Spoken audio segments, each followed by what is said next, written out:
My name's Eli. I'm 34, and I guess you could say I've always been the responsible sibling. Not the favorite, not the rebel, not the golden child, just the one who showed up on time, paid my bills, and remembered everyone's birthday. I work in finance, live alone, and don't really make a fuss about much. My family? Well, they're loud, close-knit in that performative way, and very good at pretending everything's just peachy while sweeping real problems under the rug.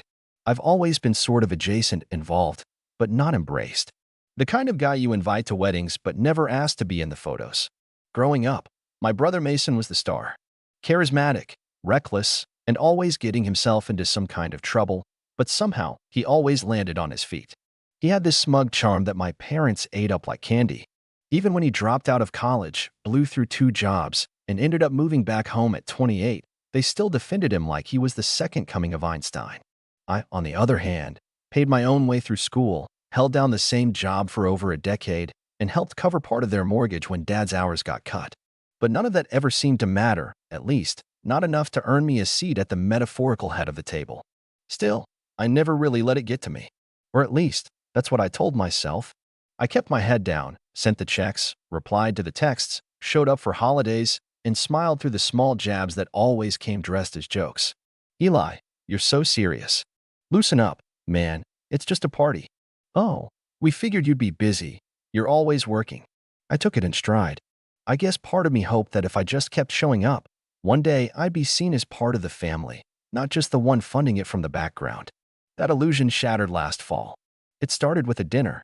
Mason had just gotten engaged to a woman named Brooke, who my mom had already dubbed an absolute angel, and my parents decided to throw a big celebratory dinner at this swanky rooftop restaurant downtown.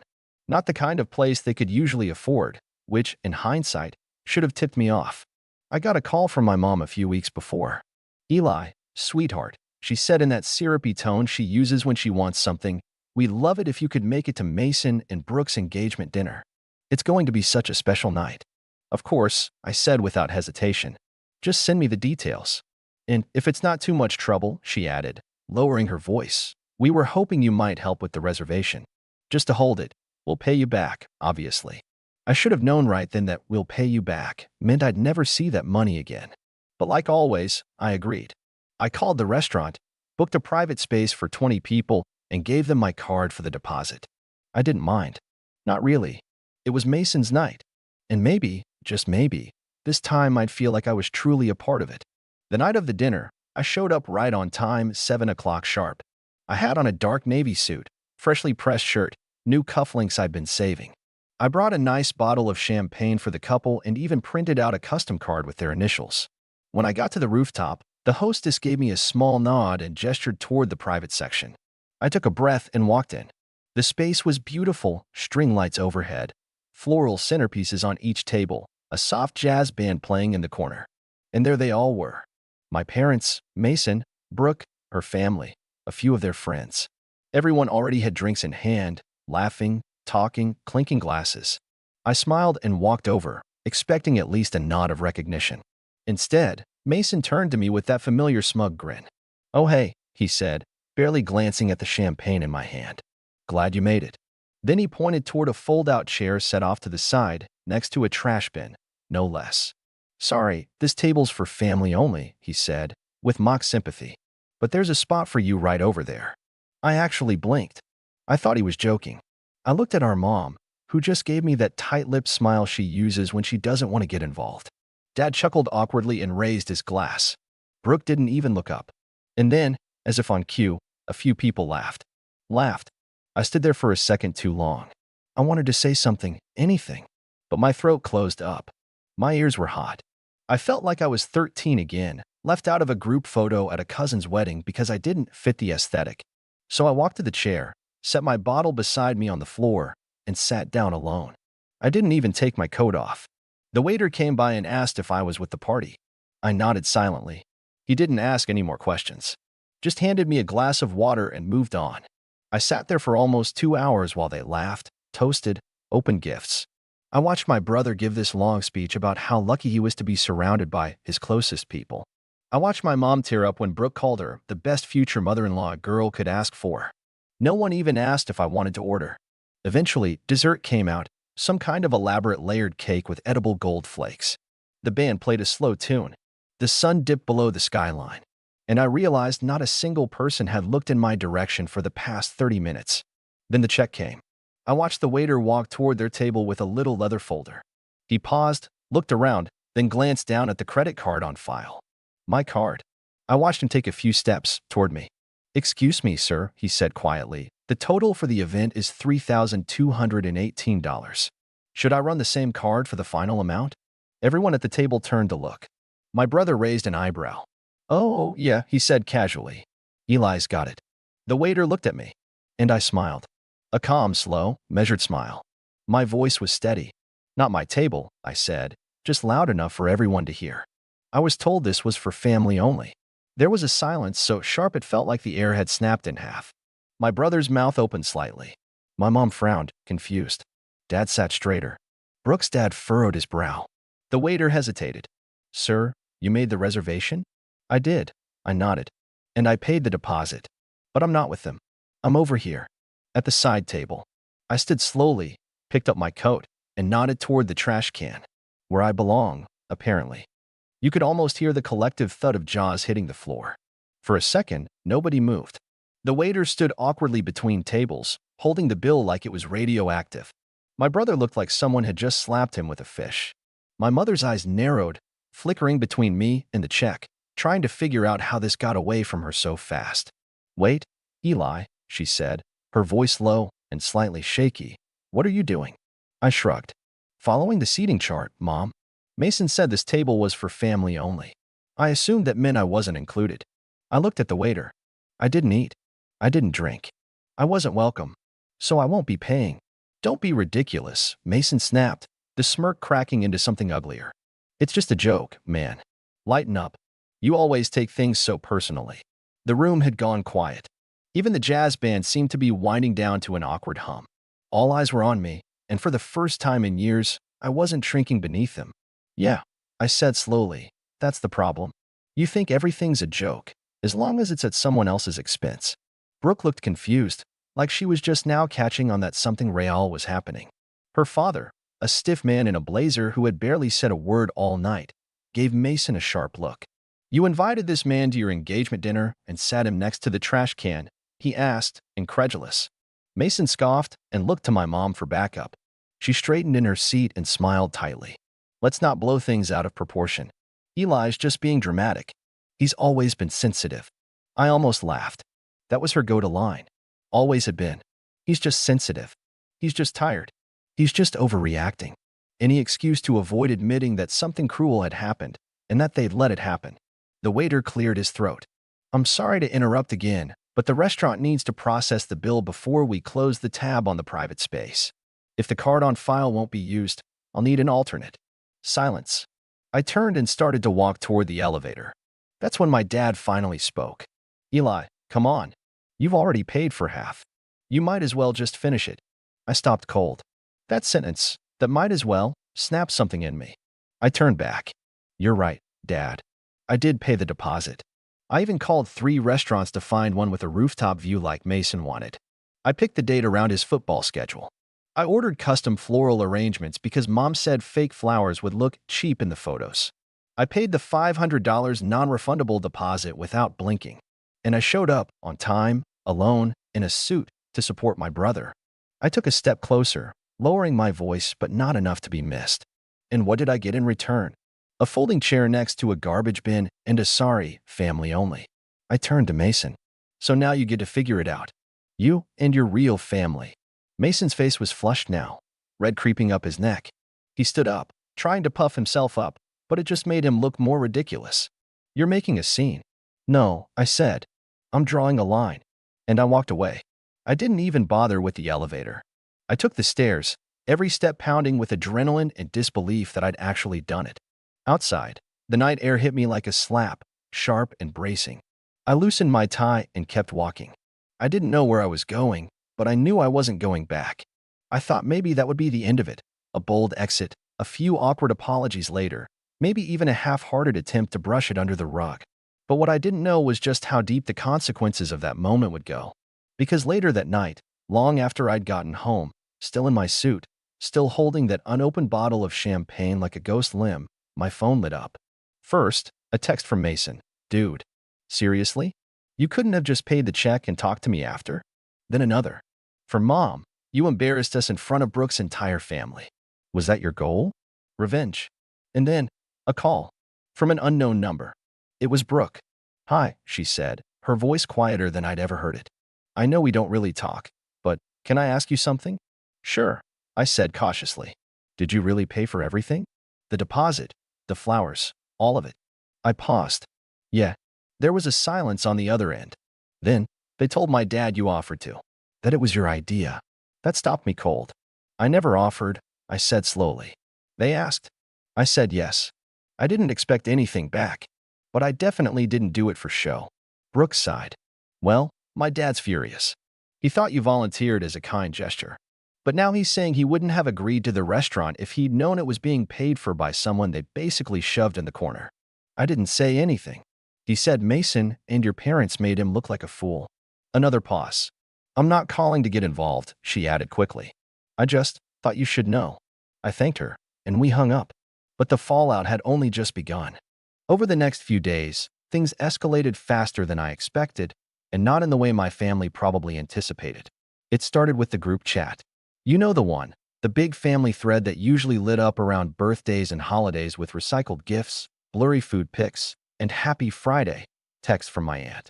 I hadn't heard a peep from it since the night of the dinner, but suddenly it roared back to life. Mom, Eli, we need to talk. Call me when you have a minute. Mason, you seriously messed things up with Brooke's family. You owe us a fix.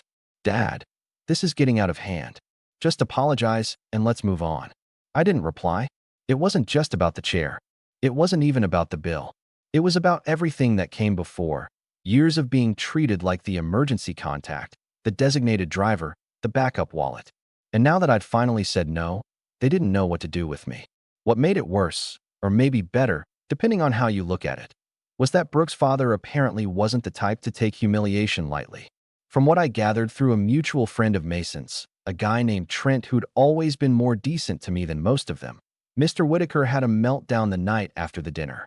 He'd paid for Brooke's private schooling, helped her start her marketing firm, and had apparently gone out of his way to plan a smooth, elegant engagement season, only to find out the groom's side lied about who paid for the venue, treated their own family member like trash, and stuck him with half the drinks tab after I refused to pay the rest. According to Trent, Brooke's dad said something at brunch the next day like, if this is how they treat their own blood, what happens when you marry into it? Ouch. The ripple effects hit Mason like a freight train. Suddenly, wedding planning was on pause. Brooke had gone back to her condo for a mental reset, and the Pinterest boards vanished. My mother, in damage control mode, sent me a long email. Not a text, not a voicemail, an actual email. The subject line was, please. The body of it was 5 paragraphs of sugar-coated manipulation, all about how she never meant to hurt me, how she never realized I felt excluded, and how it would mean so much to the family if I'd just be willing to sit down with Mason and smooth things over. But nowhere in that letter was the word sorry. Just, we didn't realize. You misunderstood. Let's not let one silly night destroy the bond we've built. I stared at that last line for a while. What bond? Was it the bond where I drove 3 hours on Christmas Eve to bring gifts because Mom said Mason wasn't in the right headspace to shop for anyone? Or maybe the bond where I canceled my trip to Spain 2 years ago because Dad needed surgery and they didn't have the money for a home nurse? Or the bond where I co-signed the loan on their second car without even being asked twice? The same car Mason borrowed and never returned? I let the email sit in my inbox. I didn't reply. 2 days later, my Aunt Karen, Mom's sister, called me. That surprised me. She wasn't exactly warm and fuzzy, but she was sharp. A no-nonsense businesswoman who ran her own interior design firm and always had this air of barely concealed judgment. I hadn't spoken to her in over a year. Eli, she said, I heard about the dinner. Of course you did, I said, trying to keep the sarcasm out of my voice. I'm not calling to scold you, she said quickly. I just want to say good. About time someone shook the tree. That caught me off guard. She sighed. Look, I know how your parents are. Always brushing things under the rug. Always pretending things are perfect. But they've leaned on you too much for too long. And Mason? He's always gotten away with treating you like some kind of side character. I appreciate that, I said quietly. But why now? Because now the Whitakers are involved, she said, her voice dry. And your mom's panicking. She called me yesterday and asked if I'd be willing to talk some sense into you. I raised an eyebrow. And what did you say?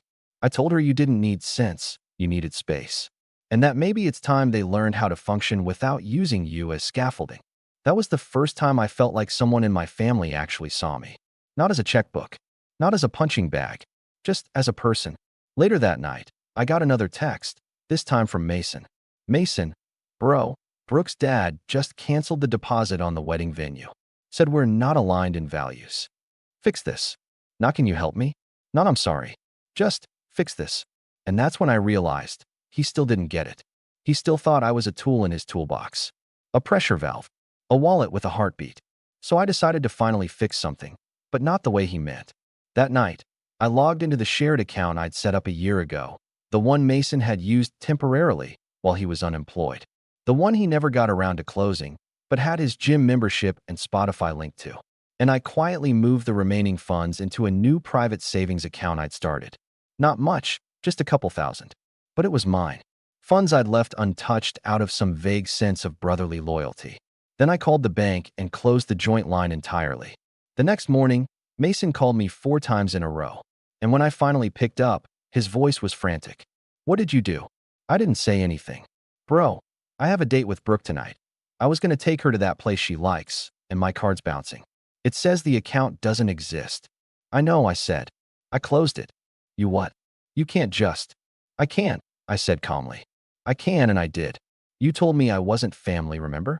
You don't get to use my money if I'm not even allowed at the table. He stammered for a second, then switched tactics. Come on, man. Don't do this. You're jealous. Admit it. You've always hated that I got the attention. Now you're just throwing a tantrum because Brooke's dad took my side. I laughed, actually laughed. Oh, Mason, you really think he's on your side?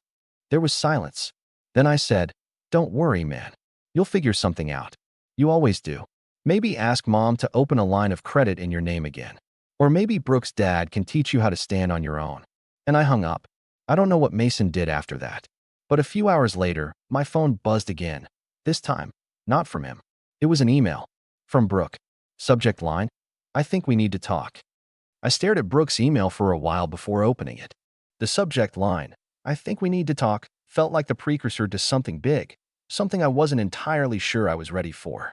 But curiosity and a strange sense of closure pushed me to click it. It was longer than I expected. Polite, but personal.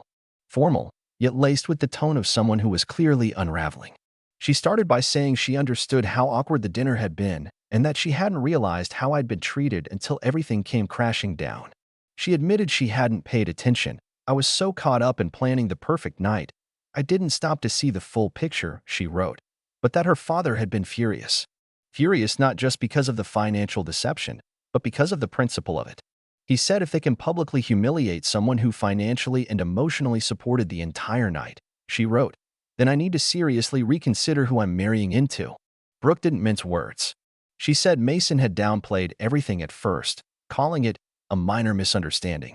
But once her dad showed her screenshots of the restaurant invoice, he'd requested a breakdown from the manager, the lies started to crack. Mason had told her I insisted on paying, that I didn't want to sit at the main table because I was introverted, that I'd left early because I had a work emergency. But once I talked to the waiter myself, yes, I called the restaurant, she wrote, the story fell apart completely. Then came the part one didn't expect. I ended the engagement last night. I blinked. She explained that it wasn't just the dinner, that the whole situation had pulled back the curtain on behaviors she'd previously excused. The casual entitlement, the way Mason talked about me behind my back, the way her concerns were constantly minimized. He kept saying you were overreacting, she said, but honestly, you're the only one who reacted with any dignity. She ended the email with a short note. I'm not writing this to pit myself against Mason or to drag you into drama. I just wanted you to know.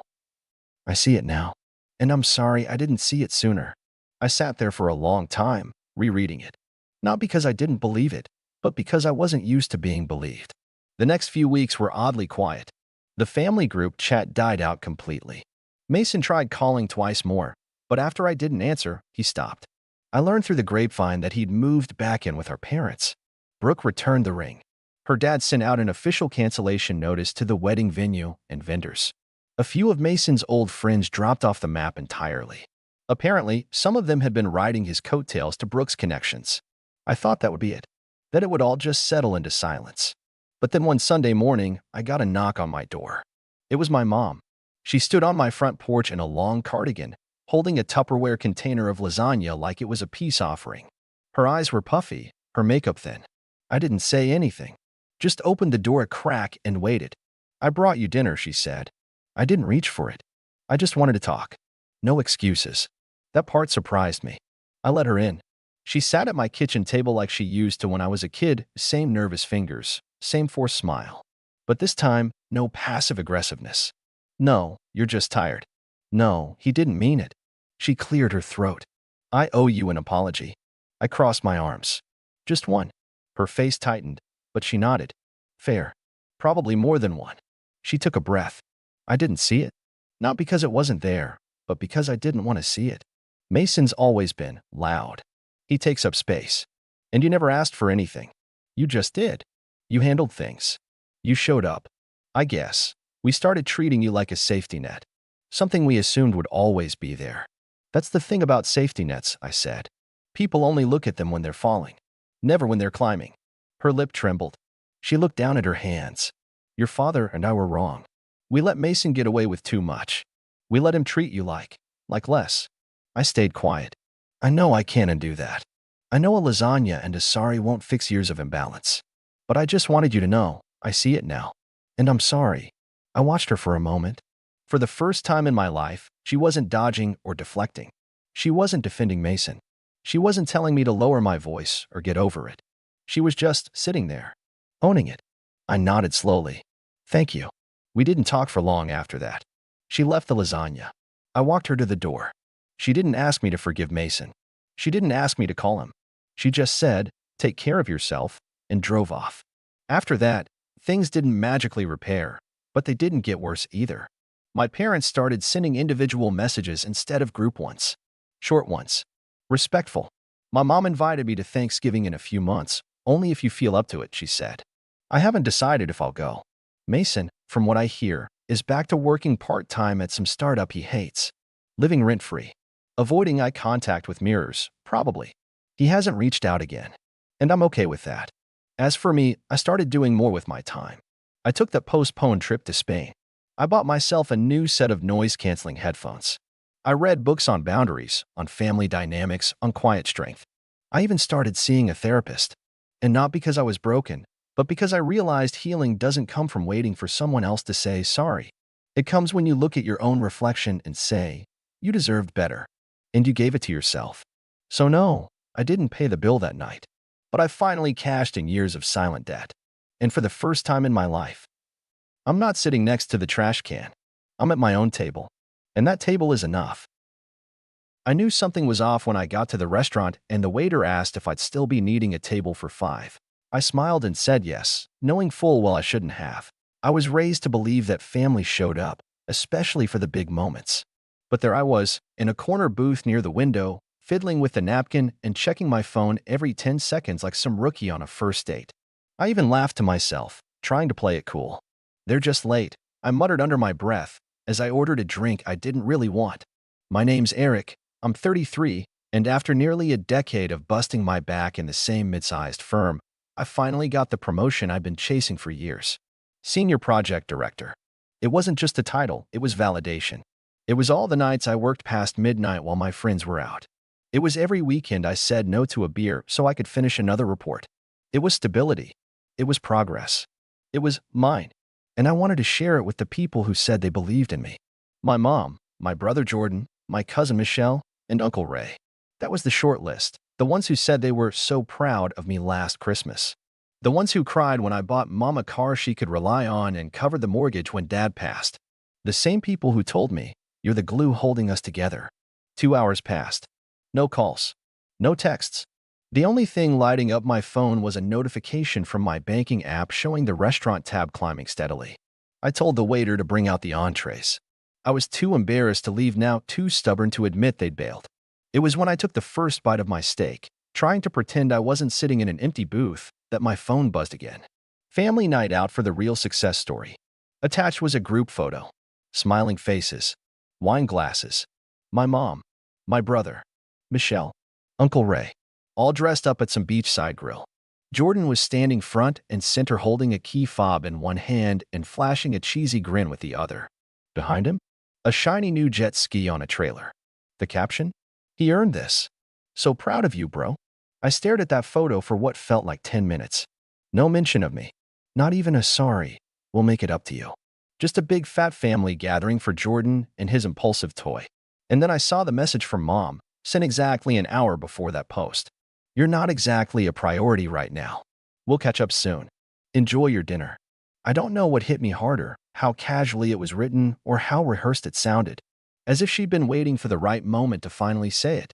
I paid the $1,940 bill, left a 25% tip, because the staff kept pretending not to notice how alone I was, and drove home in silence.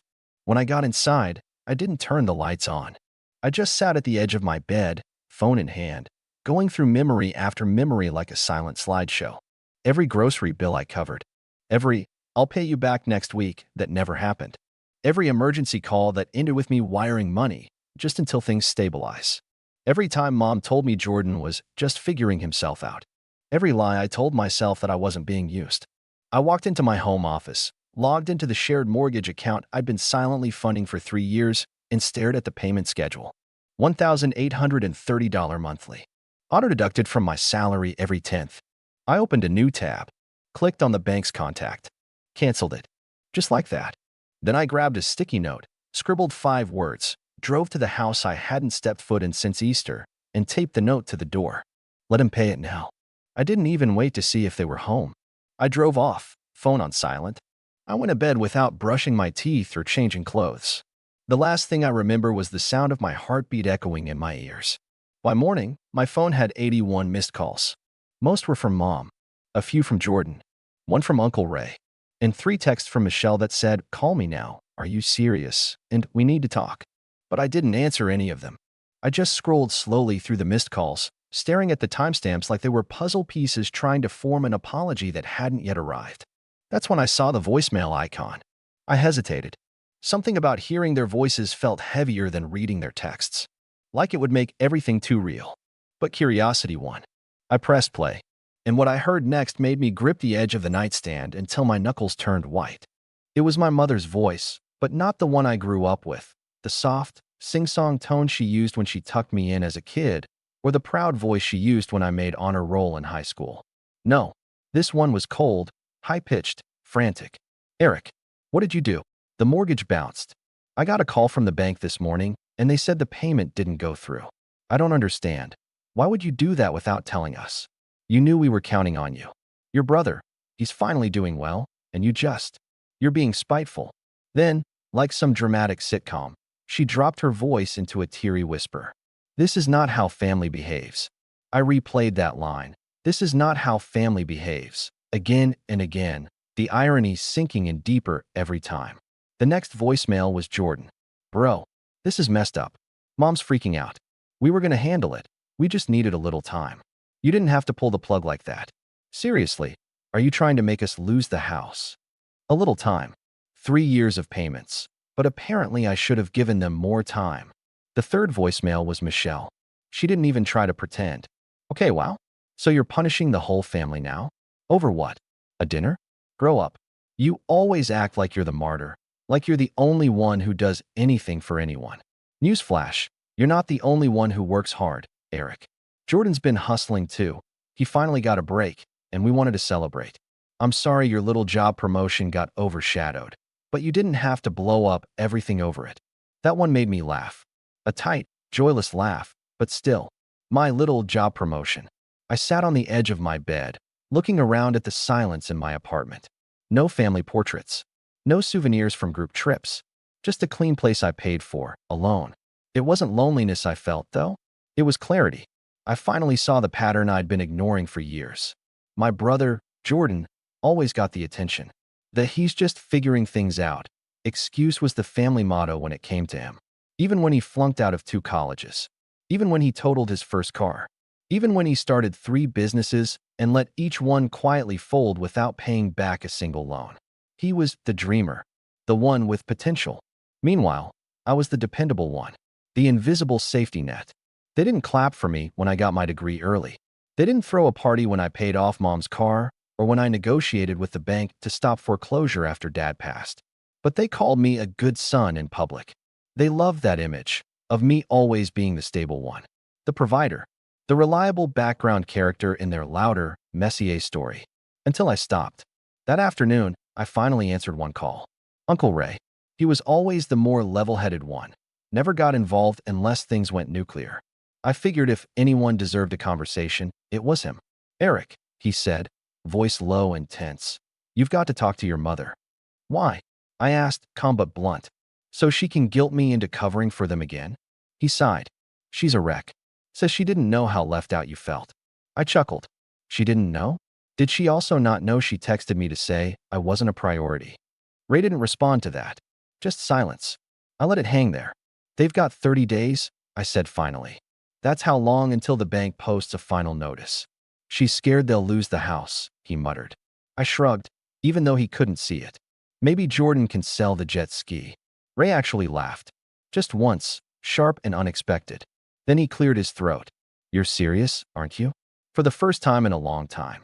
He didn't fight me on it. I think, in some twisted way, he understood. Maybe he'd seen this imbalance too, but didn't say anything. Maybe he'd been me once, just further down the road. Later that night, I got a long message from Mom. She called it a misunderstanding. She said she didn't mean for the dinner to turn into a competition. She tried to soften the language, even included an "I'm proud of you" buried somewhere in paragraph 5. But then she ended with, "Don't let this one mistake ruin everything we've built as a family." One mistake. It was then I realized we'd been building 2 very different things. I'd been building trust, responsibility, structure. They'd been building convenience. A system that worked as long as I didn't question it. The moment I pulled back, it cracked. The next morning, I checked the shared account. No payments had been made. No one had even tried. They were waiting for me to cave. To be the bigger person. That was always the script. I closed the account entirely. By that afternoon, Michelle showed up at my apartment. Uninvited. She knocked. Hard. And when I opened the door, she marched right past me like she owned the place. We need to talk, she said, arms crossed. I stayed by the door. About what? About this little tantrum you're throwing. You're hurting Mom. I stared at her. Hurting her? She texted me mid-dinner to tell me I wasn't a priority. While celebrating Jordan, the guy who hasn't paid for a meal in years. He bought a jet ski, she shouted. He's doing something for himself. That's not a crime. No, I said slowly. But pretending like that's some grand achievement while dismissing everything I've done for the family? That's the problem. She glared at me, eyes sharp. You always act like you're the victim. No, I'm done being the sucker. She scoffed. They're your family. They were, I said quietly. Now they're just people I used to pay for. That was when the shouting outside began. Jordan, in the parking lot, pacing next to Mom's car. I watched him through the window, rubbing his hands through his hair, yelling into his phone. I didn't need to hear the words. I could guess every one. And I didn't move. Because for once, I wasn't going to be the one who cleaned it all up. Michelle didn't leave right away. She stood there, staring at me like she was trying to find the old version of me. The one who would have apologized by now. Maybe even offered to transfer a partial payment, just to ease the tension. I waited, arms crossed, saying nothing. She must have realized I wasn't bluffing, because eventually she turned without a word and walked out. No slam of the door, no dramatic final remark, just silence. It was a strange kind of calm after she left. Not peace exactly. More like stillness after a long storm, where you're not sure if the skies have cleared or if another wave is coming. I made coffee. I sat on my balcony. I watched the same neighbors walk their same dogs in their same routines. But my world had shifted. That afternoon, I got a text from my old friend Cam. He'd been my roommate back in college, knew my family dynamic better than most, though he'd only ever seen the tip of the iceberg. Dude, you okay? Your mom just called my mom. Said you're having a breakdown. I stared at it for a moment, then sent a short reply. Nah, just finally woke up. He didn't push further. Just sent back a thumbs up emoji and a proud of you, man. That hit harder than I expected. Around 6 p.m., my phone buzzed again, this time a FaceTime request from Mom. I didn't answer. A few minutes later, a long wall of text came through. She started soft, tried the warm, guilt-tinged maternal tone. Eric, sweetheart, please don't let this spiral any further. I know things didn't go the way you hoped, but we were genuinely happy for Jordan. We didn't mean to overshadow you. Can we talk? Please? I'll cook your favorite, lasagna night, just us. We need to fix this. Then, almost like flipping a switch, the second paragraph turned sharp. But canceling the mortgage was reckless. You put us all in jeopardy. You had no right to make a unilateral decision about the house, especially when you've been covering it voluntarily. This wasn't your burden to drop. Voluntarily. That word did something to me. As if I'd just happened to drop $65,000 over 3 years like it was spare change I stumbled over on my way to work. No apology. No acknowledgement. Just expectation. It reminded me of last Christmas, when Jordan had gifted Mom a designer bag, but used my credit card without asking. It's just easier this way, he'd said, laughing like it was a harmless prank. And Mom, she'd said I was overreacting for demanding he return it. It's family, she had whispered, patting my shoulder. You always help. It's just who you are. But maybe it didn't have to be. Later that evening, I was scrolling through emails when a new one popped up. Subject line: Notice of payment failure. Final warning. I opened it. It was the official 15-day notice before the mortgage entered default status. I could almost hear the panic setting in across town. I didn't reply. Instead, I pulled up the old spreadsheet I'd kept, one I hadn't updated in months. Every wire transfer, every utility payment, every temporary loan that was never repaid. Each row was neatly labeled, color-coded by recipient. It took up 10 full pages. Over $82,000 across the past 5 years. I stared at the total. Then I opened a blank document. Titled it, What I Owe Myself. And I began writing. It wasn't just a financial reckoning. It was personal. Emotional. For every time I was talked over at the dinner table. For every, we'll get you next time birthday. For every celebration I funded and was excluded from. I didn't realize how heavy the weight had become until I finally set it down. That night, I received a video message from Jordan. He was sitting on the couch, hair a mess, face flushed. Man, what are you doing? He said, voice trembling with fake calm. You're punishing everyone over some dinner? Grow up. Yeah, we messed up. But this? You've got Mom crying every hour. Michelle's blowing up my phone. And now the bank's calling. He looked away for a second, then added, just turn the payments back on. We'll talk after. I didn't respond. Because they didn't want to talk. They wanted to reset the system. Patch the hole without addressing the leak. 3 days passed. I went to work like normal. I started jogging again. I cooked actual meals. It was almost comical how much time I suddenly had. I didn't have to check if Jordan's car insurance had renewed or if Mom's electric bill was paid. I didn't have to set calendar reminders for Michelle's rent. And every morning, I watched the group chat grow more chaotic. Michelle had renamed it to Emergency. Eric, please respond. Then Mortgage Crisis. Then Family Unity Chat. Broken heart emoji. I muted it. I only opened it once, just to read a message from Uncle Ray. I warned them this would happen. You were never the weak one. You were just too generous. That message? I saved it. Because it was the first time someone in that family said it out loud. The turning point came on the 7th day. Mom showed up at my door. But not alone. She brought Jordan. And Jordan brought the jet ski. On a trailer.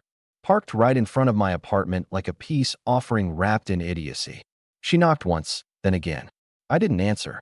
She called out, Eric, sweetheart. Please, just let us explain. I watched from the peephole. Jordan was pacing, holding a paper in his hand. From what I could see, it looked like a bank notice. Mom stepped back, looked directly at the door. I know you're in there, she said softly. You're proving your point, okay? We get it. You're upset. But don't throw away your family over one mistake. Another one. One mistake. That was when I realized she wasn't really here for me. She was here to fix the mortgage. Not the relationship. Not the betrayal. Not the years of emotional negligence.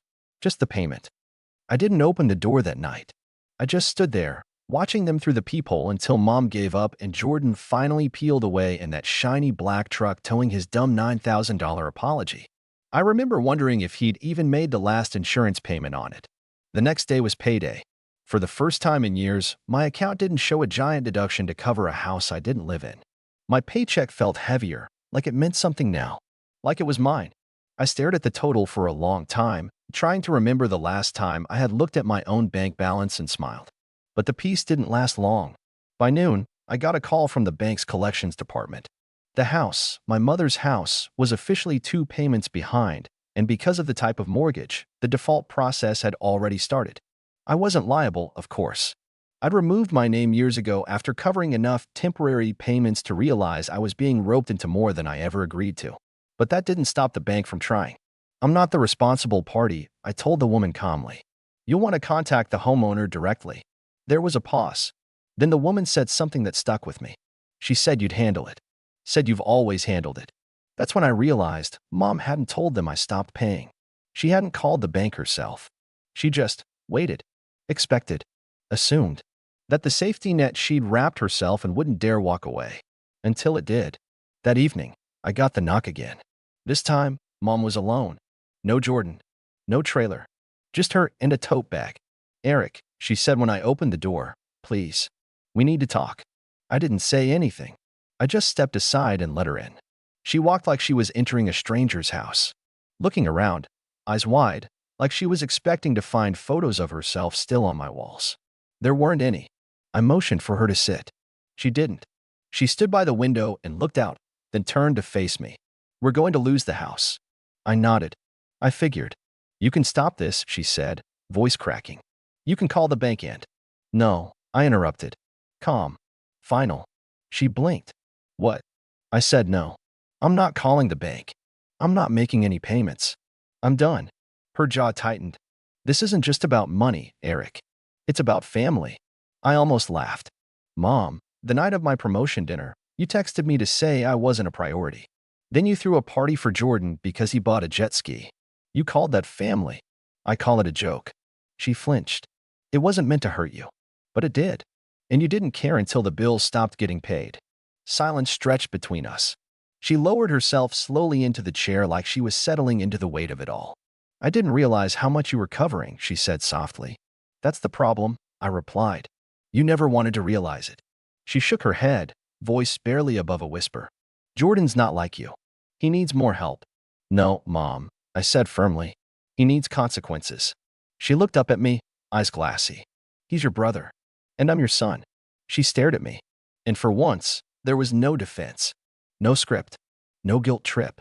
Just the empty echo of truth sitting heavy between us. I didn't want to believe it, she said. That you'd just leave us like this. I didn't leave, I corrected. I stopped being used. She swallowed hard. What are we supposed to do? You figure it out. Like I had to. Like adults do. She blinked, then looked away. And for a moment, I saw her not as the mom who raised me, but as a person flawed, scared, and entirely unequipped to deal with the reality she'd built. When she stood to leave, she didn't hug me. She didn't cry. She didn't yell. She just gathered her bag and paused at the door. Is this really the end? She asked. I thought about it. About birthdays I spent alone. About covering holidays, tuition, medical bills. About every time I was asked to make room for someone else, while no one made space for me. It's the end of me pretending this was love, I said quietly. She nodded. Didn't argue. Just opened the door and stepped out. And that should have been the end. But it wasn't. Because 10 days later, Jordan showed up. Not at my door. At my work. I was mid-meeting when my phone buzzed with a text from the receptionist. There's a man in the lobby asking for you. Says it's urgent. Jordan. My stomach dropped. I excused myself and headed down. There he was, sitting in a chair, tapping his foot, wearing sunglasses indoors like some kind of failed celebrity. When he saw me, he stood. Hey, we need to talk. I didn't move. Here. Yeah, well, you've been dodging everyone. Figured I'd come to you. I led him outside. We stood under a tree near the parking lot. He wasted no time. We lost the house, he said. I stayed quiet. They gave Mom 30 days to vacate. Michelle's trying to help but can't do much. Uncle Ray's ticked. Says we should have seen it coming. I nodded once. Why'd you do it, man? He asked. You got your little promotion. You were fine. You mean financially? I asked. He shrugged. Yeah, you're the one with the stable job. And that meant I had to carry everyone else? He looked at me like I was speaking a different language. I bought the jet ski because for once, I wanted to do something for me, he muttered. And I stopped paying the mortgage because for once, so did I. He stared at me, and something shifted. His mouth twitched, a realization creeping in behind the ego. Mom's gonna stay with Michelle, he said eventually. I'll probably crash at Uncle Ray's. Good. He looked down at the gravel. I guess I always figured you'd just keep handling it. I know, I said. He looked back up, eyes narrowing. So that's it? You're just out? Not out, I said. Free. He shook his head. You think you're better than us? No, I said. Just better without you. He didn't like that. But he didn't argue. Just turned, walked to his car, and drove off. That night, I opened my phone, scrolled through the group chat one last time, read every message I'd ignored. Then I deleted it. 1 week later, I moved to a new apartment, bought a desk I'd been eyeing for months, booked a solo vacation. I even got myself a new number. The money I used to spend on them, I put it into a high-yield savings account. The time I used to spend worrying, I spent reading, hiking, sleeping in. And the guilt? Gone. Because sometimes the cruelest thing you can do to someone who's used to leaning on you is stand up and walk away. For good. My name is Rachel, and I've always been the odd one out in my family. Not because I did anything wrong, but because, somehow, my success made me the enemy. I grew up in a middle-class home where money was tight, but I worked my ass off to build a life for myself. I got a scholarship to a great college, landed a high-paying job in finance, and now, at 32, I'm doing better than I ever thought possible. I'm not a millionaire, but I'm comfortable. I own my home outright, travel when I want. And, up until recently, I sent money to my family every month just to help out. I never expected gratitude, but I also never expected them to betray me like this. I should have seen the signs years ago. My mom always favored my brother, Mark, the golden child who could do no wrong. He bounced from job to job, never taking responsibility for anything. But somehow, he was always trying his best while I was too serious about work or thinking I'm better than everyone. My sister, Lisa, was no better. She was the queen of passive-aggressive comments, always making sure to remind me that money doesn't buy happiness, while conveniently forgetting that she had no problem cashing the checks I sent her when she was behind on rent. And then there was my dad, who just went along with whatever my mom said, never standing up for me, never calling out the blatant favoritism. But despite it all, I still tried. Every holiday, I came home with gifts. Every family dinner, I paid the bill. Every time one of them needed help, I was there. I thought, foolishly, that maybe if I kept giving, they'd finally accept me. Instead, they decided to show me exactly where I stood. It started at a holiday party, just a casual get-together at my parents' house.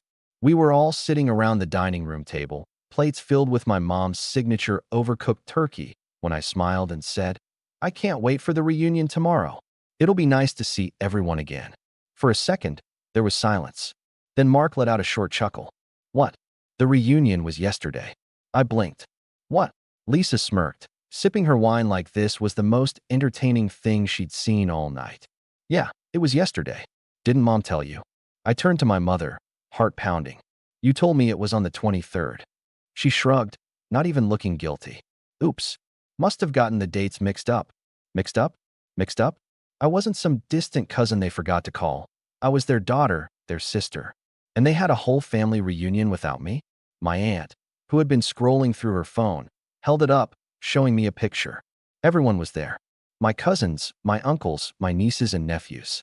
Mark, Lisa, my parents, smiling, laughing, arms around each other. And I hadn't even gotten a text. Mark grinned, shaking his head. Damn, that's awkward. Guess we forgot to mention it. Lisa giggled. Oops, my bad. LOL. Something inside me went ice cold. I put down my fork, stood up, and walked away from the table without another word. I didn't yell. I didn't cry. I just walked away. Because in that moment, I knew this wasn't a mistake. This wasn't forgetfulness. They had done this on purpose, and they were going to regret it. I walked out of the dining room, my footsteps steady, my breathing controlled. I didn't slam the door behind me. I didn't give them the satisfaction of seeing me lose my temper. Instead, I grabbed my coat from the hallway and stepped outside into the cold winter air, letting it bite at my skin as I processed what had just happened. They had planned this. They had all known. My mother, my father, my brother, my sister. Every single one of them had looked me in the eye, smiled at me, and let me sit there like an idiot while they laughed about forgetting to tell me. I pulled my phone from my pocket and scrolled through my messages. Nothing. No missed calls, no texts, not even a half-assed, wish you were here message. I wasn't even an afterthought. A dull ache settled in my chest, but I forced myself to push it down. I had spent years pretending their favoritism didn't bother me, that their little digs and cold shoulders didn't sting. But this was different. This was deliberate. This was them making a statement. I stared out at the quiet street, watching as snowflakes drifted down under the glow of the streetlights. I should have just gotten in my car and left, driven back to my house, and cut them out of my life right then and there. But I didn't, because I wanted to see how far they would take this. After a few minutes, I forced myself to take a deep breath and turned back toward the house. The laughter inside continued as if nothing had happened. I pushed open the door and stepped back inside, hanging my coat up as if I had only stepped out for a breath of fresh air. My fingers were cold, but I didn't rub my hands together. I wanted the chill to settle into my bones, to remind me of what they had done. When I walked back into the dining room, my family barely acknowledged my return. My mother was slicing into a piece of pie, my father was refilling his glass of wine, and Lisa and Mark were whispering to each other, grinning. I pulled my chair back out and sat down. Lisa raised an eyebrow. "Thought you left." I met her gaze, my face unreadable. "Why would I leave? It's just a silly mistake, right?" She gave me a slow, knowing smile. "Of course, just a little mix-up." Mark snickered. "You're taking this way too seriously. It's not like we did it on purpose." I leaned back in my chair. "You all had an entire family reunion. Everyone was there. You had to coordinate food, drinks, decorations. Someone had to organize a venue, set a date, send out invitations. But not one of you remembered to text me." I tilted my head slightly. "You expect me to believe that?" My mother sighed dramatically, as if I were the one being difficult. "Rachel, don't be like this. It's the holidays. Let's not ruin the mood over a simple mistake." A simple mistake. I glanced around the table, watching the way they all avoided my eyes, waiting for me to just drop it and move on like I always did. I could feel the expectation in the air. This was the part where I was supposed to sigh, brush it off, and pretend I wasn't hurt. That's what I had always done. Not this time. I picked up my fork, twirling it idly between my fingers. "You know," I said, keeping my tone light, "I've been thinking a lot about the monthly money I send you all." That got their attention. Lisa sat up a little straighter. My mother's eyes flickered with something close to panic. My father, who had been silent up until now, finally looked up from his plate. "What about it?" Mark asked, the suspicion in his voice unmistakable. I set my fork down gently. "I just think it's interesting. I help pay Lisa's rent when she falls behind. I cover Mom and Dad's medical bills. I even send Mark money when he needs a little extra for whatever it is he does these days." I let the words settle before adding. "And yet, somehow, I wasn't important enough to be invited to the family reunion." Silence. Lisa forced out a laugh, but it was nervous now. "Oh, come on. You're not actually mad about this, are you?" I didn't answer.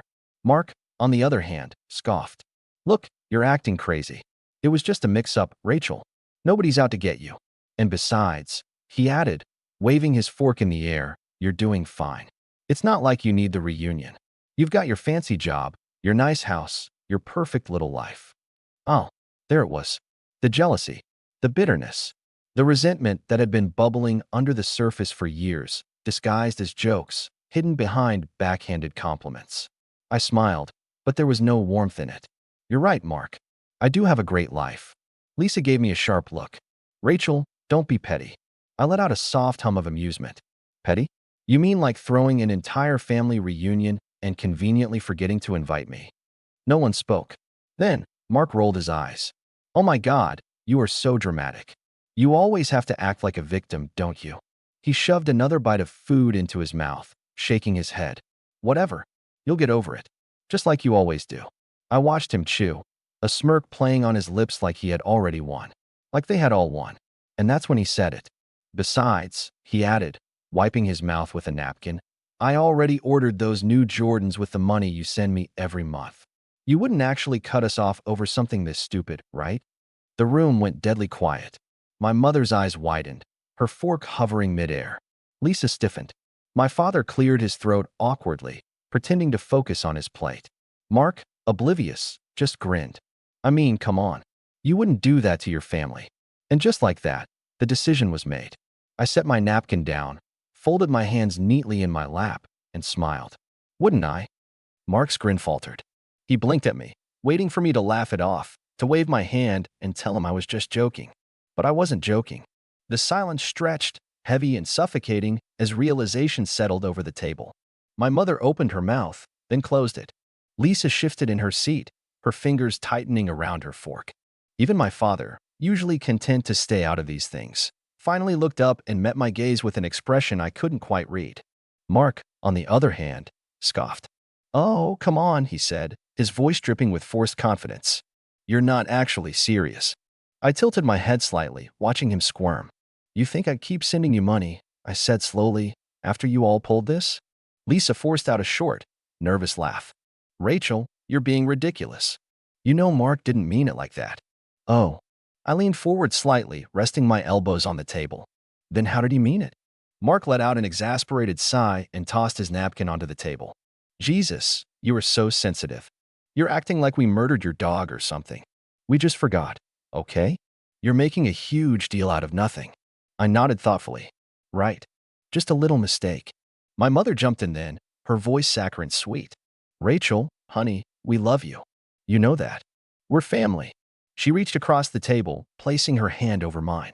Let's not let a simple misunderstanding ruin that. I stared at her hand, then at her face. The carefully constructed mask of motherly concern. The same mask she had worn every time she had dismissed my feelings, every time she had brushed off their favoritism like I was the one imagining things. And I realized something right then and there. They weren't sorry. Not for what they had done. Not for how they had treated me. They were sorry because I was finally standing up for myself. I pulled my hand away. You know, I mused, I wonder how different this conversation would be if I didn't send you all money every month. My father cleared his throat. Rachel, I held up a hand. No, really. Would any of you even be trying to smooth this over if I weren't your personal bank account? No one answered. Lisa had the audacity to look offended. That's not fair. We care about you. I let out a soft laugh. You care about what I can do for you. Mark rolled his eyes. Oh my God, here we go again. You always have to play the victim. Maybe we didn't invite you because we didn't want to deal with this exact kind of drama. I arched an eyebrow. Then you won't have to deal with it anymore. The tension in the air shifted. My mother's expression flickered with unease. My father looked down at his plate, pretending to be uninterested, but I saw his fingers tighten around his fork. Lisa's mouth pressed into a thin line. And Mark? Mark just laughed. Oh, please. You're not going to cut us off. You're too nice for that. I smiled. I guess you'll find out. Mark's face fell. I stood up, smoothing my dress, and grabbed my purse from the back of my chair. The whole table watched me like I was about to detonate a bomb. Rachel, my mother said, her voice edging toward panic now, don't be rash. We're family. You don't just turn your back on family. I turned to look at her, my expression unreadable. You all turned your backs on me a long time ago. With that, I walked toward the door. Wait, Lisa blurted out, scrambling to her feet.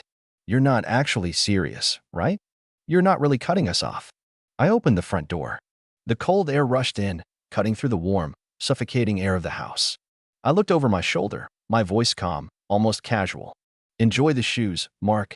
And then I stepped outside, closing the door behind me. I barely made it to my car before my phone started buzzing. Mom. I let it go to voicemail. Then Lisa. Ignored. Then surprise, Mark. I smirked to myself, shaking my head as I climbed into the driver's seat. That didn't take long. I wasn't even out of the driveway when the first text came in. Okay, very funny. You made your point. Can you send the money now? I rolled my eyes and put my phone on silent. The drive home was peaceful. For the first time in years, I felt a strange sense of freedom. I didn't have to play the role of the nice one anymore, the one who always forgave, always gave, always put up with their nonsense. I was done, but they were just getting started. By the time I got home, my phone had exploded with messages. Lisa had sent, Rachel, don't be so dramatic. Family is family. Mom said, you don't mean this. We raised you better than this. Dad, uncharacteristically brief, just sent, call your mother. And then there was Mark, who had sent far too many messages for someone who supposedly didn't care. At first, it was the usual Mark nonsense, mocking, condescending, assuming I'd cave like always. You're really cutting us off over this? Unreal. Then another, what are you gonna do? Spend all your money on candles and fancy pillows. Come on. Then a final jab, fine, be petty. Whatever. Then the shift happened. Hey, okay, listen, I kind of need that money. Like, soon. I smirked. Here we go. I ordered some stuff expecting you to send it this month. Oh, now he was admitting it. It's not just the shoes. I may have also gotten a new TV. I raised an eyebrow. And a PS5. And a laptop. But I had it all planned out. Your transfer was supposed to come in today. Ratch, come on. I took a slow sip of my tea, scrolling further. You're seriously not answering? This isn't funny. They're gonna charge my card tomorrow. Rachel, I don't have the money to cover it. Do you want me to go into debt? I nearly choked on my tea. Oh, this was gold. Mark wasn't just inconvenienced. He was in real trouble. For years, he had lived with this smug confidence, knowing I'd always come through, always help. He had spent money he didn't have because he assumed I would keep paying. And now? He was desperate. A notification popped up, incoming call from Mark. I let it ring. Then another. And another. Then a message, short and to the point. Pick up the phone. I sat back, watching my screen, a slow grin forming on my face. For the first time ever, I was the one in control. They thought I'd just roll over. That I'd let them gaslight me into believing it was my fault, that I was being unreasonable. But they forgot one very important thing. I was done being the family's ATM. And Mark? Mark was about to learn exactly what that meant. I put my phone down and stretched out on the couch, feeling more relaxed than I had in years. Let them squirm. Let them panic. I wasn't their safety net anymore, and they were about to feel what that really meant. Mark had always been reckless with money, but this was something else. He had gone ahead and racked up a bunch of charges on his credit card, fully expecting me to cover them like I always had. And now that I wasn't playing along, he was spiraling. I scrolled through his messages again, shaking my head. A new TV, a PS5, a laptop, and that was on top of the expensive shoes he'd already mentioned earlier. How much had he actually spent? Knowing Mark, he'd probably gone for the top-of-the-line versions of everything, assuming it didn't matter because I was footing the bill. But now the reality was hitting him. Hard. I put my phone on silent and turned on the TV, ready to enjoy my evening. But before I could even pick something to watch, my phone lit up again. Another call from Mark. Then another. And another. He was relentless. I ignored them all. But then, after a few minutes, my phone buzzed with a message from Mom. Rachel, call your brother. Now. I scoffed. Oh, now she cared. Funny how that worked. Then another one. This is serious. He's in trouble. You need to help him. I took my time finishing my drink before even considering a response. Then, a message from Lisa. Okay, look, I get that you're mad, but you've made your point. Can you just send the money now? He's freaking out. I grinned. They were starting to crack. Then Mark again. Rachel, if you don't send the money tonight, I'll be in trouble. Do you get that? I can't pay for this. Oh, I got it, all right. I let another 15 minutes pass. The messages kept coming. Then, finally, one that really made me laugh. Rachel, please. There it was. The desperation. I let that one sit unanswered for another 10 minutes before finally picking up the phone and calling Mark. He picked up on the first ring. Finally. Rachel, what the hell? You've been ignoring me all night. I leaned back on the couch. Oh, I saw your messages. I was just busy. Busy? Busy doing what? Relaxing. He made a sound of pure frustration. Rachel, you don't get it. I know, Mark, you don't get it. My voice was calm, but firm. You assumed I'd keep paying for you. You didn't even ask. You just went ahead and spent money you didn't have because you thought I'd be there to bail you out. Again, there was silence on the other end. Then he scoffed. Oh, come on. You're really this mad over some dumb reunion? It was a mistake. We forgot to tell you, big deal. But now you're punishing me for it? That's insane. I shook my head. No, Mark. This isn't about the reunion. It's about the fact that I'm done. Done being treated like a walking wallet. Done being lied to. Done being used. His voice rose. Used. Oh my God, Rachel, you're so dramatic. You're acting like we're stealing from you. We're family. You have money. It's not like it's a big deal to you. There it was. The entitlement. The expectation. The sheer audacity of it. I let out a short laugh. Well, you really don't see it, do you? See what? That you're being completely unreasonable? No, that I don't owe you anything. I was helping because I wanted to. But now, I don't want it anymore. You can't be serious, he breathed. Rachel, you can't do this. I already spent the money. I can't just return everything. Not my problem, I said simply. You don't get it, he snapped. They're going to charge my card at midnight. If I don't have the money, my account is going to overdraft. You're just going to let that happen. I was quiet for a moment, letting his panic settle in.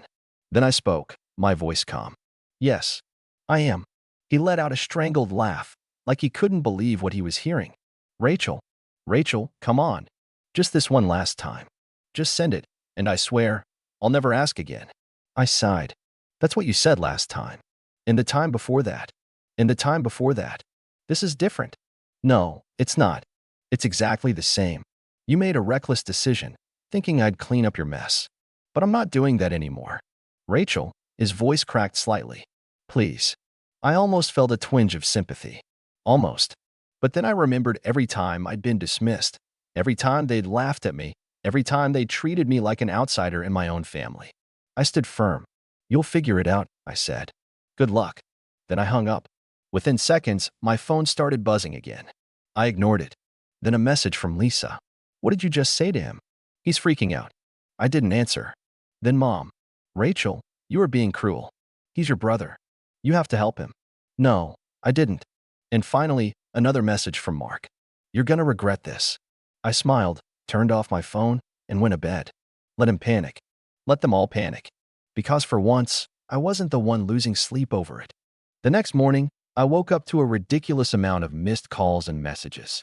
Mark, Lisa, Mom, one after another, all trying to get me to cave. But I had already made my decision. I wasn't backing down. I took my time getting out of bed, made myself a nice breakfast, and scrolled through my messages while sipping my coffee. Most of them were the same: guilt-tripping, whining, and demands. But then, I saw something new.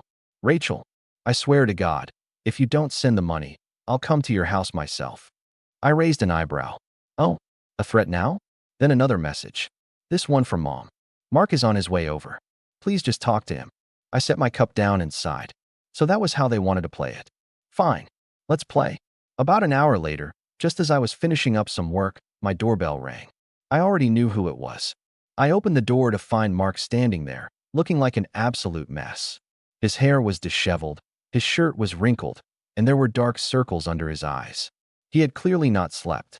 Rachel, he said, trying to keep his voice steady. We need to talk. I crossed my arms and leaned against the doorframe. Talk about what? I thought I made myself pretty clear last night. His jaw tightened. Look, I messed up, okay? But I need you to help me out this one time. One time, I tilted my head. You mean just like last time? And the time before that? His hands clenched into fists. Come on, you have the money. It wouldn't even hurt you. I let out a short laugh. That's the problem, Mark. You think my money is your safety net, that it's just something you're entitled to. But it's not. He let out a frustrated sigh, running a hand through his hair. Rachel, I don't have time for this. The charges are hitting my account today. I stared at him. Mark, I just want you to take responsibility for once in your life. His face twisted into something ugly. This is because of the reunion, isn't it? You're being petty over a stupid party. I laughed again. Oh, trust me, Mark. This is about a lot more than just that. He was breathing heavily now, like he was barely holding himself together. So you're really not going to help me? Nope. His hands clenched at his sides, his nostrils flaring. Then, as if something in him snapped, he hissed. You're just a selfish brat. You think you're better than us because you have money? Newsflash, Rachel, you're not. You'll always just be the pathetic little sister who had to buy her way into respect. And when you finally lose all that money, don't come crawling back to us, because we won't care. I didn't even flinch. I just smiled. Good to know, Mark. Now get off my property. He stood there, glaring at me, waiting for me to cave. But I didn't. After a few tense seconds, he let out a bitter laugh and turned to leave. Fine. Whatever. Don't help me. But don't expect this to be over. I watched as he stormed off, muttering under his breath. As he got into his car, my phone buzzed again. A message from Mom. Rachel, what did you do? Mark is furious. I shook my head and shut the door, sending a final message to my family. I'm done. Don't ever ask me for money again. It felt final. I hit send, turned off my phone, and went on with my day. For the first time in a long while, I felt at peace. The following days were quieter. My family didn't reach out anymore, and for a while, it was like they just accepted that I wasn't coming back to the role they'd always put me in, their ATM, their backup plan, their easy way out. I didn't hear from Mark or Lisa. It was a relief, but also a bit strange. A week passed, and then another. I didn't even think about them that much. I focused on my work, my life, and doing things for myself. Then, one night, I got a message from Mark. I messed up. I don't know what to do. Please, Rachel, help me. I stared at it for a moment, feeling no rush to reply. I wasn't angry anymore. I wasn't frustrated. I had simply moved on. I deleted the message without responding. The next day, I went about my routine, completely unbothered. And in that moment, I realized that for the first time in my life, I was living for myself. No guilt, no expectations, just me. And that was exactly how I wanted it to stay. Let me know your thoughts in the comments.